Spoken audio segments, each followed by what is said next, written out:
Hello everyone, I am Tessellating, and this is some more Touch Detective 2.5, and this is actually a very short episode for a number of reasons. First of all, I'm going to consider this a half part, because, the Versus series had a half part, so might as well balance it out. Because I could have put this at the end of the previous episode, and it would have fit perfectly. We need to hide, we're going to use a picture frame to do that, because that's totally legit. But this is where shit gets weird. Just take a moment to appreciate what's going on here.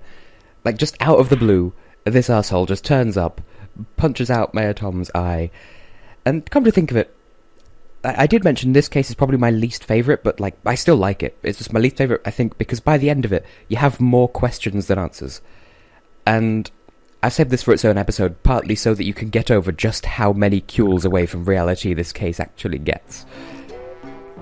But, yes, so apparently that's the vandal that destroyed the statue in the first instance, and that's technically what we wanted to solve, so case closed, I suppose. Also, I had a bit of trouble getting the thing to actually lock on to the orb, because all this time we've been trying to just... But you know who we are, shut up. Anyway, we've been trying to get reclaim the orb and put it back into the thingy's eye, but... Okay, you're acting so suspicious that your perfect disguise is actually completely paper-thin, because you keep calling us Touch Detective and only one person does that, and you don't know what your own discovery is. Therefore, I think we can all deduce this is the Cornstalker, so let's misdirect him, and he doesn't seem to have any trouble with the fact that it's got its eye punched out. Well, he'll take his time obsessing over that, so we can't very well just take the orb. We're going to need to find some way of replacing it.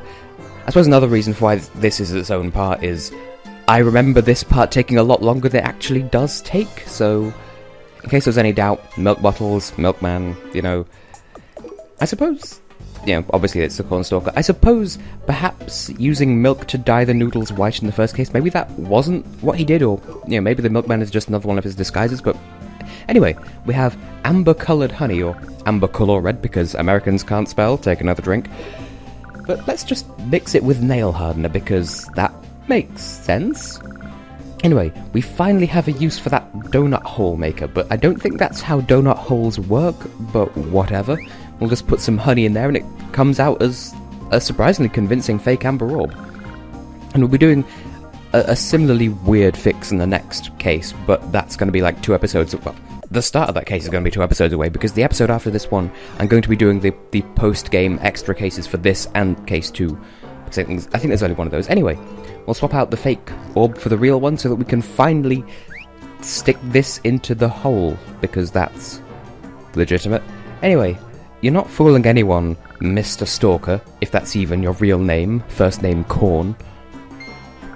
Oh, it just hit me, because the antique shop guy's name is Connor, and that's an anagram of no corn.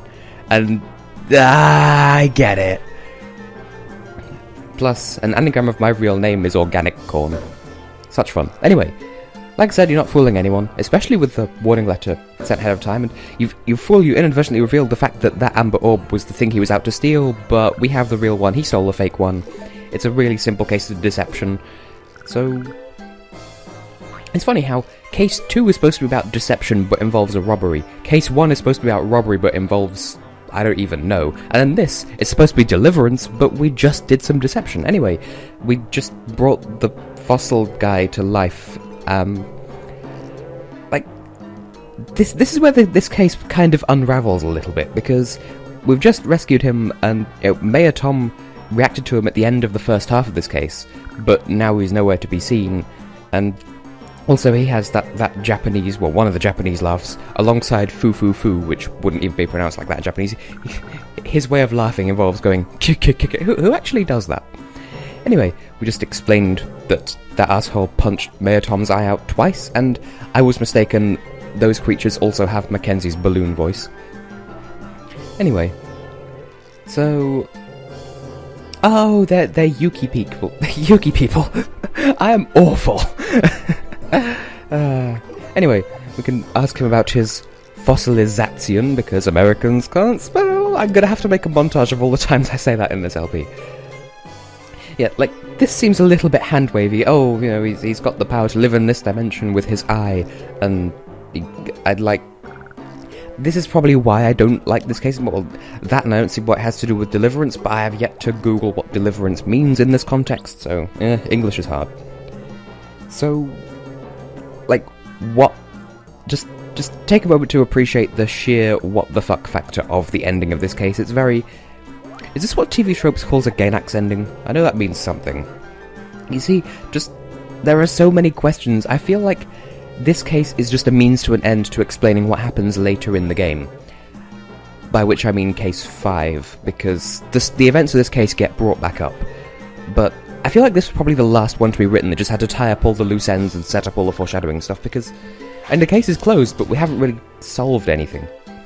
Anyway, there goes the Cornstalker and Daria's squad. I appreciate...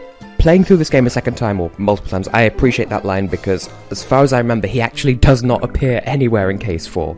Spoiler alert. Anyway, investigation report. The pyramid has been acknowledged again, even though it's not a pyramid. Ironically, Harrison the archaeologist can't get a permit, even though it was all his idea. And what's next? Chloe, I think? Nope, sea bottom dwellers, the Yuki people. They live in the mountains, but apparently they feel like felt, but we'll find that out later. And there's mention of Chloe here, there we go. She is training hardcore to become Diarrhea's apprentice. Anyway, I have been and will continue to be Tessellating Hexagons. This has been a short episode, but it's a half part, and it's been weird, but whatever. I will see you in the next episode when we move on to the bonus stuff.